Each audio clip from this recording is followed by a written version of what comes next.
Assalamualaikum warahmatullahi wabarakatuh. Baik, sekarang kita masuk ke praktikum pertumbuhan, perkembangan, dan perkembangbiakan makhluk hidup. Nah, di sini sebelum melakukan percobaan, kita siapkan alat dan bahan yang akan digunakan dalam praktikum ini. Yang pertama, kita siapkan biji kacang merah sebanyak 6 buah. Kemudian biji kacang merah yang sudah direndam semalaman atau yang sudah direndam air. Nah, kita lihat di sini ya, biji kacangnya yang sudah terendam. Nah, dilanjutkan kita siapkan gunting. Nah, kemudian kita siapkan botol selai dan tisu serta kertas saring. Untuk cara kerjanya, yang pertama itu kita rendam biji kacang merah semalaman, kemudian lipat kertas saring sehingga lebarnya setinggi dasar leher botol.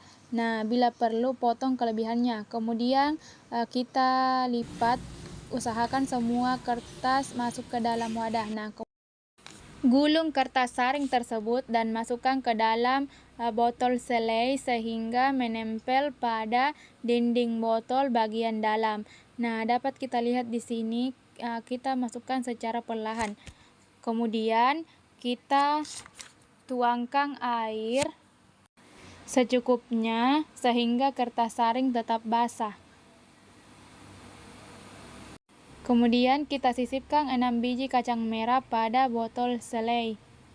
Nah, dapat kita lihat di sini ya, kita sisipkan kacang merahnya. Kita atur posisinya supaya kacang merahnya tidak berada di dasar. Kemudian kita simpan di tempat yang tidak terlalu terkena sinar matahari. Nah, kemudian setelah itu amati pertumbuhan pada kacang merah. Contohnya, catatlah kapan biji kacang merah mulai berkecambah, amati bagian akar, batang, dan daun tumbuhan tersebut, serta kerjakan di lembar kerja yang sudah dibuat pengamatannya. Sekarang masuk di pertumbuhan dan perkembangan hewan. Nah, tujuan kali ini yaitu mengamati pertumbuhan dan perkembangan pada lalat buah atau Drosophila sp. Nah, di sini sebelum mengamati pertumbuhannya, kita siapkan alat dan bahan yang akan digunakan. Nah, yang pertama itu kita siapkan botol selai. Kemudian yang kedua ada plastik. Kemudian yang ketiga ada sendok makan dan piring. Yang keempat ada gunting dan yang kelima ada karet. Kemudian bahan yang digunakan yaitu ada pisang yang sudah hampir membusuk, kemudian ada tape ubi.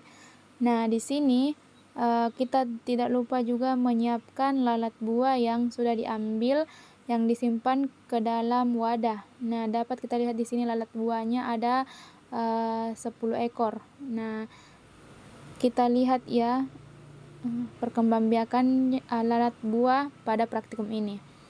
Nah, lanjut cara kerja pada praktikum kali ini yaitu kita sediakan alat dan bahannya. Yang pertama kita kupas dulu buah pisang, kemudian kita masukkan ke dalam wadah. Setelah itu kita ambil tape ubinya. Nah, kita tuang ke dalam piring, kemudian tape dan pisangnya dipotong-potong. Setelah itu diaduk. Kita tidak menggunakan blender, kita aduk manual saja sampai dia merata. Kemudian setelah semua bahan tercampur, kita masukkan ke dalam botol selai masing-masing 2 sendok makan. Kemudian kita ratakan. Setelah media ini rata, kita tunggu sampai semua masuk ke dalam wadah. Kita ratakan media tersebut yang sudah kita buat tadi ke dalam botol. Nah, setelah rata, kita ratakan dulu menggunakan sendok supaya tidak ada yang menggumpal. Kita ratakan perlahan. Lanjut, setelah semua rata, barulah kita memasukkan kertas atau tisu yang sudah dilipat. Nah, ini contohnya, kita akan melipat tisu, kemudian kita masukkan ke atas media kultur. Nah, kita masukkan tisunya secara perlahan, jangan sampai dia merembes ya atau basah. Kita pelan-pelan saja. Nah, kita lihat di sini tisunya kita taruh di atas media yang sudah dibuat. Setelah itu kita ambil lalat buah yang ada di botol, kemudian kita masukkan ke wadah plastik yang baru. Nah, kita tunggu sampai lalat buah keluar dari botol, kemudian berpindah ke botol yang satu atau botol yang sudah disiapkan dengan media yang kita buat sebelumnya. Nah, kita tunggu. Nah, setelah semua lalat buah turun, kita buka perlahan dan menutupnya menggunakan plastik. Nah, plastik yang sudah ditutup wadahnya kita ikat menggunakan karet. Nah, di sini sisa plastik kita gunting. Nah, kemudian kita tusuk-tusuk menggunakan jarum pentul untuk melubangi plastik tersebut. Nah, ini dia hasil dari praktikum perkembangan lalat buah atau Drosophila sp. Kita amati untuk beberapa hari ke depan. Selanjutnya kita masuk di perkembangbiakan tumbuhan. Nah, di sini kita lihat perkembangbiakan pada tumbuhan bunga sepatu. Nah, di sini dapat kita lihat morfologinya, ada serbuk sari, ada kepala putik, dan ada tangkai putik. Nah, di sini kita akan melihat selain bagian-bagian dalam bunga, kita akan melihat bakal biji yang ada di dalam bunga kembang sepatu. Nah, di sini ada juga dasar bunga, kelopak bunga, serta batang. Nah, kita belah untuk melihat bakal biji yang ada di dalam bunga kembang sepatu. Kita ambil cutter dan kita belah secara perlahan. Kita akan lihat bagian dalam struktur dari ovarium bunga kembang sepatu. Nah, kita lihat ini dia tempat tumbuhnya biji setelah terjadi perkembangbiakan. Nah, sekian. Selanjutnya kita masuk di perkembangbiakan vegetatif alami. Nah, yang pertama kita siapkan alat dan bahannya dulu ya. Satu, ada tanaman mangga, kemudian yang kedua ada tanaman ubi, yang ketiga ada tanaman jeruk. Nah, untuk bahan lainnya kita gunakan gunting, pisau, plastik, ada isolasi dan bawang, kemudian kita angkat ada media tanah, ada sabuk kelapa, ada tali rafia, dan ada pisau cutter. Nah, kita lihat perkembangan vegetatif alami, yaitu alat dan bahan yang digunakan yang ada di lingkungan sekitar. Kemudian tanah yang sudah kita cangkul, kita masukkan ke dalam wadah dan kita ambil tanaman umbi batang pada ubi kayu. Nah, setelah itu kita belah dua.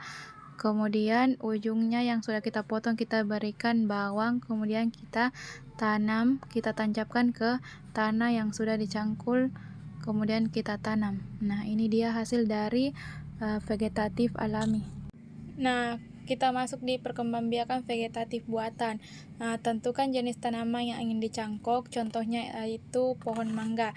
Kemudian kuliti cabang tanaman tersebut sepanjang kurang lebih 10 cm. Nah, setelah itu buang kambiumnya dan biarkan sampai bersih. Nah, tutup bagian yang terbuka dengan tanah yang gembur yang dicampur kompos secukupnya. Nah, kemudian bungkus menggunakan sabuk kelapa atau plastik. Nah, setelah itu kita ikat kedua ujungnya. Nah, kita lihat di sini. Kita tekan-tekan sampai dia terbungkus merata. Nah, kita ambil tali rafia, kemudian ujungnya ini kita taruh pengikat Ya, ujungnya kita putar-putar dan kita ikat semua. Nah, setelah semuanya terikat dan rata, sudah terbungkus, nah baru kita diamkan selama kurang lebih 6-2 jam. Kemudian kita masuk di teknik menyambung. Nah, potong batang tersebut secara miring dengan jarak lebih kurang 5 cm dari permukaan tanah. Nah, kita di sini potong, kemudian ambil ranting tanaman yang sejenis. Nah, setelah itu dipotong kemiringan yang sama. Nah, setelah dipotong baru kita sambung ranting tersebut dengan batang bawah, kemudian diikat. Nah, kita miringkan dulu, kemudian kita sambung. Nah, setelah itu kita ikat menggunakan selotip transparan atau tali rafia jika ada. Nah, dapat kita lihat di sini kita menggunakan selotip untuk menyambung. Nah,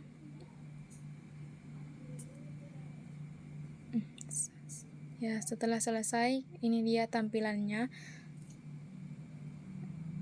teknik dari menyambung. Nah, sekian dan terima kasih. Berikut beberapa hasil dari pengamatan yang telah dilakukan. Ini dia foto-foto dari pengamatan tumbuhan serta perkembangbiakannya.